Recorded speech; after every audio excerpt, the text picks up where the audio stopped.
జోగులాంబ గద్వాల్ జిల్లా రాజోలి మండలం పెద్ద దన్వాడలో ఉద్రిక్తత పరిస్థితులు నెలకొన్నాయి. రైతులు స్థానికుల అభ్యంతరాలను పట్టించుకోకుండా ఏకపక్షంగా ఇథనాల్ ఫ్యాక్టరీ పనులు ప్రారంభించడంతో అలజడి నెలకొంది. ఇథనాల్ ఫ్యాక్టరీ ఏర్పాటును వ్యతిరేకిస్తున్న 10 గ్రామాల ప్రజలు ఏకమయ్యారు. జనం పెద్ద ఎత్తున తరలి రావడంతో అక్కడ భారీగా పోలీసులు మోహరించారు. ఇక పనులు నిలిపేస్తామన్న రేవంత్ సర్కార్ ఇప్పుడు ప్రేక్షక పాత్ర పోషించడాన్ని నిరసిస్తూ ఆ ప్రాంతంలోని వాహనాలు, షెడ్లను ప్రజలు తగలబెట్టారు. స్థానికుల ఆందోళనకు బీఆర్ఎస్ సంపూర్ణ మద్దతు పలికింది. ఈ నేపథ్యంలో బీఆర్ఎస్ నాయకులు పల్లయ్యను పోలీసులు అరెస్ట్ చేశారు. కంపెనీ పనులు ప్రారంభిస్తున్నా రేవంత్ ప్రభుత్వం పట్టించుకోకపోవడంపై జనం ఆగ్రహం వ్యక్తం చేశారు.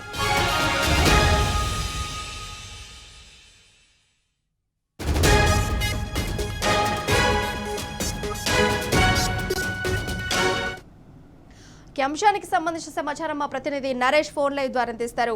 అయితే నరేష్, చెప్పండి, ఇక్కడ జోగులాంబ గద్వాల జిల్లా రాజోలి మండలం పెద్దదన్వాడలో ఉద్రిక్త పరిస్థితి నెలకొంది. అక్కడ రైతులందరూ కూడా ఏం డిమాండ్ చేస్తున్నారు? రాజోలి మండలం పెద్దదన్వాడ గ్రామంలో ఇథనాల్ ఫ్యాక్టరీ ఏర్పాటును వ్యతిరేకిస్తూ పెద్ద ఎత్తున ఫ్యాక్టరీ ఏర్పాటు స్థలానికి ప్రజలు చేరుకున్నారు. దాదాపుగా 12 గ్రామాల ప్రజలు అక్కడికి చేరుకొని ఆందోళనకు దిగారు. కంపెనీ యాజమాన్యం వద్దని చెప్తున్నప్పటికీ కూడా అక్కడ కంపెనీ నిర్మాణానికి ముందడుగు వేస్తుండటంతో ప్రజలు ఆగ్రహానికి గురయ్యారు. అక్కడికి చేరుకున్నటువంటి వేలాది మంది కంపెనీలో స్థలంలో ఏర్పాటు చేసినటువంటి షెడ్డును, వాహనాలను ధ్వంసం చేశారు. కంటైనర్ను తగలబెట్టారు. గత కొన్ని రోజులుగా కూడా అక్కడ పనులు ఏమీ జరగట్లేదు. గతంలో పనులు చేయాలని చూసినటువంటి సందర్భంలోనే అక్కడ ఉన్నటువంటి రైతులు, ప్రజలు పెద్ద ఎత్తున ధర్నాలు నిర్వహించారు. ప్రజాప్రతినిధులు కలిశారు. కలెక్టరేట్ వద్ద ఆందోళనకు దిగారు. కలెక్టర్ కి వినతి పత్రం అందజేశారు. ఎంపీ, ఎమ్మెల్యే కూడా వినతి పత్రం అందజేశారు. మంత్రి శ్రీధర్ బాబు దృష్టికి కూడా ఇక్కడ కంపెనీ ఏర్పాటు చేస్తే పెద్ద ఎత్తున భూగర్భ జలాలు, తుంగభద్ర నదీ జలాలు కలుషితమవుతాయి. బంగారు పంటలు పండేటటువంటి నేలలన్నీ కూడా సారవంతం కోల్పోతాయి అని చెప్పి రైతులు మంత్రి శ్రీధర్ బాబు దృష్టికి కూడా తీసుకెళ్లారు. రైతుల నుంచి వస్తున్నటువంటి ప్రతిపాదనల దృష్ట్యా తాత్కాలికంగా కంపెనీ ఏర్పాటును విరమించుకున్నారు. యాజమాన్యం కూడా వెనక్కి తగ్గింది. దాదాపుగా 52 రోజుల పాటు రిలే నిరాహార దీక్షలు చేశారు. పెద్ద ఎత్తున ఉద్యమాలు చేస్తున్నటువంటి సందర్భంలో ప్రజా ఉద్యమాలకు తలొగ్గినటువంటి రేవంత్ సర్కార్ అక్కడ కంపెనీ ఏర్పాటుకి ఎటువంటి పనులు కూడా జరగవని చెప్పి ప్రభుత్వం నుంచి స్పష్టమైనటువంటి హామీ ఇవ్వడంతో రైతులు ఆందోళనను విరమించారు. కానీ నిన్న పనులు చేయడానికి కంటైనర్లు తీసుకొచ్చారు. అక్కడ లేబర్ ఉండడానికి అవసరమైనటువంటి కంటైనర్లతో పాటు జేసీబీలను, వాహనాలను అక్కడికి తరలించారు. అంతకు ముందే షెడ్డులను ఏర్పాటు చేయడం జరిగింది. అక్కడికి కంటైనర్లతో పాటు వాహనాలను తీసుకొని రావడంతో ఆ వాహనాలన్నింటినీ కూడా వచ్చినటువంటి ప్రజలు ధ్వంసం చేశారు. కంటైనర్ ని తగలబెట్టారు. అక్కడ ఉన్నటువంటి నదీ జలాలతో పాటు భూగర్భ జలాలు కలుషితం కావడంతో పర్యావరణ విధ్వంసం జరుగుతుంది. ఈ పర్యావరణ విధ్వంసం జరిగితే అక్కడ భూముల్లో పంటలు పండవు, బతుకుదెరువు కూడా ఇబ్బందిగా మారుతుంది. అనేక రకాల అనారోగ్య సమస్యలు వస్తాయని చెప్పి రైతులు ఆందోళన చెందుతున్నారు. అయితే నరేష్, ఒక 10 నుండి 12 గ్రామాల ప్రజలు ఇంత ఇబ్బంది పడుతుంటే, ఇంత ఇబ్బంది ఉందని చెప్తుంటే కూడా దాని గురించి ఎందుకని ఆలోచన చేయట్లేదు? అయితే మొదట్లో ప్రభుత్వం ఏర్పాటు అయినటువంటి సందర్భంలో మొదట్లో కంపెనీ ఏర్పాటు చేయాలని చెప్పి నిర్ణయంతో ముందుకెళ్లారు. దాని తర్వాత ప్రజా ఉద్యమాలను దృష్టిలో ఉంచుకొని కాంగ్రెస్ సర్కారు కంపెనీ ఏర్పాటు విషయంలో వెనక్కి తగ్గింది. అక్కడ ఏర్పాటు చేయనీయబోమని చెప్పి స్పష్టమైనటువంటి హామీ ఇచ్చారు.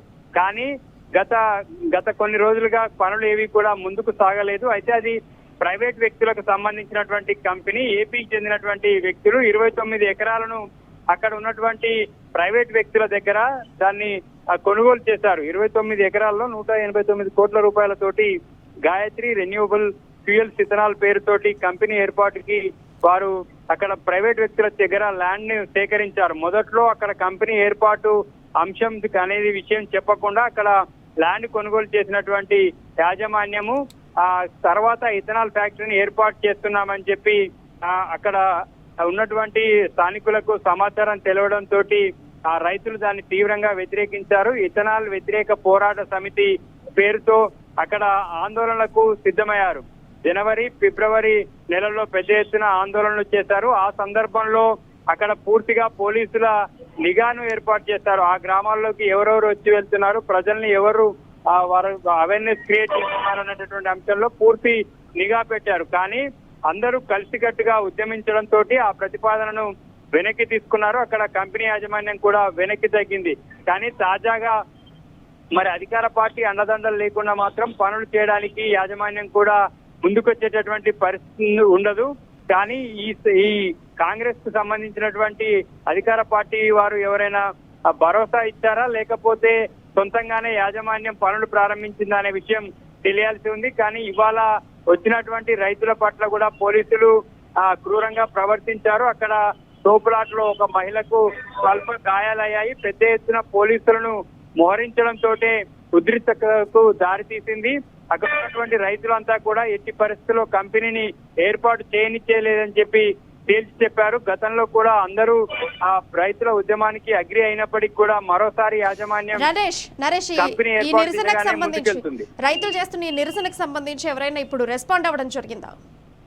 ఇప్పటి వరకు అక్కడ కలెక్టర్ గాని ఎవరు కూడా ఈ అంశానికి సంబంధించి రెస్పాండ్ కాలేదు. పెద్ద ఎత్తున రైతులు ప్రజలు వచ్చి అక్కడ ఆందోళన చేసినప్పటికీ కూడా ఆ ఆందోళన చేసినటువంటి వారి పట్ల కఠినంగా చర్యలు తీసుకుంటామని చెప్పి పోలీసుల వర్షంలో మాత్రమే డిఎస్పీ వచ్చి మాట్లాడారు తప్ప అధికారులకు సంబంధించి కలెక్టర్ గాని అడిషనల్ కలెక్టర్ గాని ఎవరు ఆ ప్లేస్ ని సందర్శించలేదు. రైతుల ధర్నాను పరిగణలోకి తీసుకోలేదు. వారి యొక్క డిమాండ్లను కూడా పరిగణలోకి తీసుకోలేదు. వారితో చర్చించలేదు. అయితే కంపెనీ యాజమాన్యము గ్రామాల్లో కూడా అక్కడ చుట్టుపక్కల 10-12 గ్రామాలు ఎఫెక్ట్ అవుతాయి. ఆ గ్రామాల్లో గ్రామ పంచాయతీ కూడా ఎటువంటి సమాచారం లేదు. సాధారణంగా కెమికల్ కంపెనీలు పెట్టాల్సి వచ్చిన సందర్భంలో గ్రామ సభలు నిర్వహించాల్సి ఉంటుంది, ప్రజాభిప్రాయ సేకరణ తీసుకోవాల్సి ఉంటుంది. కానీ అవేవి చేయకుండానే కంపెనీ ఏర్పాటుకి ముందుకెళ్తుండడంతో పెద్ద ఎత్తున ప్రజలు ఆగ్రహంతో ఉన్నారు. వారి ఆందోళన వాళ్ళ ఉద్రిక్తలకు దారితీసి పెద్ద ఎత్తున అక్కడ ఆందోళనలు జరిగాయి. అయితే పోలీసులు ఇవాళ రాత్రికి అరెస్ట్ చేసేటటువంటి అవకాశం ఉంది. అక్కడ ఆందోళనలో పాల్గొని వాహనాలు ధ్వంసం కావచ్చు, కంటైనర్ తగలబెట్టినటువంటి వారి పట్ల కఠినంగా వ్యవహరిస్తామని ఇప్పటికే డిఎస్పీ చెప్పారు. అయితే ఇవాళ రాత్రికి వారందరినీ వీడియో ఫుటేజ్ ద్వారా గుర్తించి అరెస్ట్ చేసేటటువంటి అవకాశం ఉన్నట్లుగా తెలుస్తుంది. Right Naresh, thank you. మొత్తంగా చూసుకుంటే రేవంత్ సర్కార్ తీరుపై జనమంతా మండిపడుతున్నారు. జోగులాంబ గద్వాల జిల్లా రాజోలి మండలం పెద్ద దన్వాడలో ఉద్రిక్త పరిస్థితులు నెలకొన్నాయి. అక్కడ ఏదైతే ఎథనాల్ కంపెనీ ఏర్పాటును చేస్తున్నారో దానికి సంబంధించి రైతులందరూ కూడా